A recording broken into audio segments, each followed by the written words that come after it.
Quando prendi seu dedo na ponta do alicate, vi 2 lágrimas saindo do seu olho esquerdo. Escorreram e pararam no canto de sua boca. Você sorriu e elas sumiram.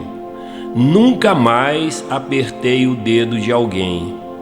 2 lágrimas foram muito pouco para a maldade que gostaria de ter feito.